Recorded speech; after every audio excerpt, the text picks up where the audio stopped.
72 mil anjos estavam prontos para interferir na prisão de Jesus no Getsêmani. Assim que Pedro fere a orelha do servo do sumo sacerdote, Jesus o repreende e declara em Mateus 26: Ou pensas tu que eu não poderia agora orar a meu Pai e ele me mandaria mais de 12 legiões de anjos?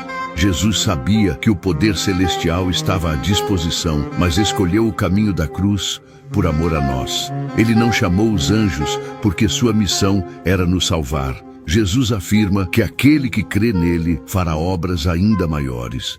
Você, como filho de Deus, tem autoridade para clamar ao Pai em meio às suas dificuldades. E o mesmo poder que estava disponível para Jesus também está pronto para protegê-lo e guardá-lo de todo o mal. Você crê que esse poder está disponível para você? Se sim, comente amém e compartilhe este vídeo.